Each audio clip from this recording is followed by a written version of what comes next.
이번 동영상은 채산성 분석에 대한 이해 시간입니다. 채산성 분석은 각종 물류비 비목을 유용하다고 생각하는 방법에 따라 분석하고 그 결과를 대체 가능한 지출액이나 해당 지출에서 얻은 매출액 및 총이익과 비교하는 것이라고 할 수 있다. 물류채산 분석과 물류원가 계산의 차이부터 짚어보겠습니다. 현장에서 물류비를 계산한다라고 하면 두 개념이 자주 혼용됩니다. 하지만 이 둘은 목적, 계산 범위, 활용 방식이 완전히 다릅니다. 먼저 물류채산 분석입니다. 채산 분석의 목적은 단순합니다. -2 물류 개선안, 과연 돈이 되는가? 를 판단하는 것입니다. 그래서 계산 대상은 특정 개선안입니다. 예를 들어 신규 물류센터 도입, 배송 루트 변경, 외주 전환 여부, 와 같이 의사결정을 앞둔 안이 대상이 됩니다. 반면 물류원가 계산은 다릅니다. 이건 관리 목적입니다. 한 달, 분기, 1년 단위로 우리는 물류비를 얼마나 쓰고 있는가? 예산 대비 실적은 어떠한가? 를 반복적으로 관리하는 도구입니다. 그래서 계산 기간도 다릅니다. 채산 분석은 개선안의 전 기간, 원가 계산은 월별 정기적 예산 기간이 기준입니다. 또 하나 중요한 차이. 채산 분석은 차액원가, 미래원가, 할인 개념을 사용합니다. 반면 원가 계산은 표준원가 실제원가, 전부원가를 씁니다. 정리하면 채산 분석 이퀄 의사결정용 계산, 원가 계산은 관리용 계산. 이 차이를 혼동하면 의사결정이 느려지고 때로는 잘못된 결론에 도달하게 됩니다. 이번에는 물류채산성 분석이 어떻게 진행되는지 절차를 보겠습니다. 채산 분석은 감으로 하는 게 아닙니다. 단계가 명확합니다. 첫 번째 단계는 개선안 작성입니다. A안, B안, C안처럼 서로 비교 가능한 시나리오를 만듭니다. 예를 들어보겠습니다. A안은 기존 창고 유지, B안 창고 통합, C안 외주 물류 전환. 이렇게 안을 만들고 끝내면 안 됩니다. 두 번째 단계가 중요합니다. 각 개선안의 물류 코스트를 견적으로 계산합니다. 여기서 말하는 물류 코스트는 운송비, 보관비, 인건비, 재고비용 등 해당 안을 실행했을 때 새로 발생하는 비용입니다. 세 번째 단계는 현행 물류 코스트와의 비교입니다. 지금 우리가 쓰고 있는 물류비와 A안, B안, C안을 나란히 놓고 봅니다. 그리고 네 번째 삭감액을 계산합니다. 얼마를 줄일 수 있는가? 이 숫자가 바로 의사결정의 핵심입니다. 마지막 단계는 단순합니다. 가장 경제적인 안, 즉 최저간을 선택합니다.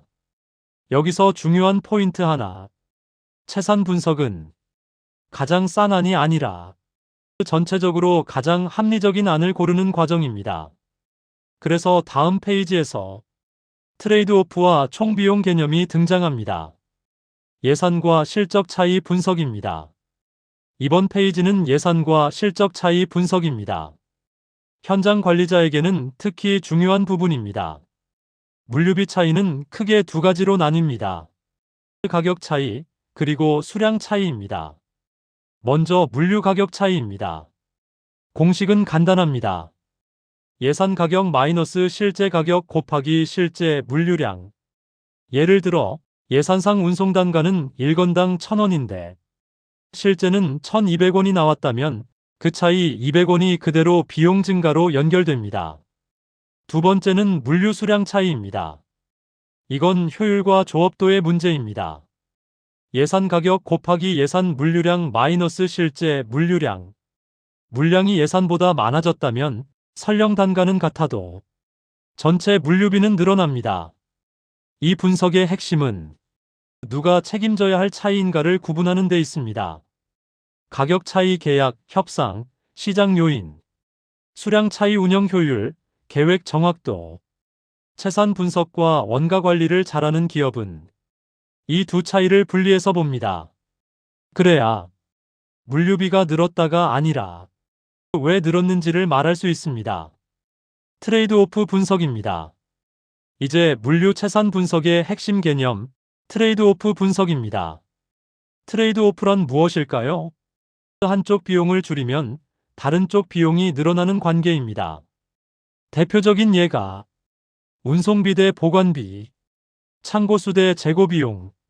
창고를 줄이면 보관비는 감소하지만 배송거리가 늘어 운송비는 증가합니다. 반대로 창고를 늘리면 운송비는 줄지만 보관비, 인건비, 재고비가 늘어납니다. 그래서 물류에서는 개별 최적화가 아니라 전체 최적화가 중요합니다. 운송비만 줄이자, 보관비만 줄이자. 이런 접근은 오히려 총 비용을 증가시킬 수 있습니다. 채산 분석은 바로 이 지점에서 역할을 합니다. 전체를 보고 균형점을 찾는 도구. 현장에서 이 개념이 없으면 개선이 아니라 비용 이동만 발생합니다. 총비용 접근 방식에 대한 이해입니다. 총비용 접근이란 물류비를 단편적으로 보지 않는 것입니다. 운송비, 보관비, 포장비뿐만 아니라 재고 유지비, 발주비, 품절 손실, 정보 유통비까지 모두 포함해 봅니다. 예를 들어 보겠습니다. 재고를 줄이면 보관비는 감소합니다. 하지만 품절이 늘면 매출 손실이 발생합니다. 이 매출 손실은 재무제표에 바로 보이지 않지만 총비용 관점에서는 분명한 비용입니다. 그래서 총비용 분석은 물류비, 유통비, 기업 전체 비용으로 시야를 확장합니다. 이 관점이 있어야 계열사 간 물류비 비교, 외주 대 내재화 판단, 공급망 전체 최적화가 가능합니다. 정리하면 물류채산 분석의 최종 목표는 물류비 절감이 아니라 기업 이익 극대화입니다. 이 관점을 기억하시면 물류 숫자가 전혀 다르게 보이기 시작할 겁니다. 채산성 분석에 대하여 이해하는 시간이 되었으면 합니다. 감사합니다.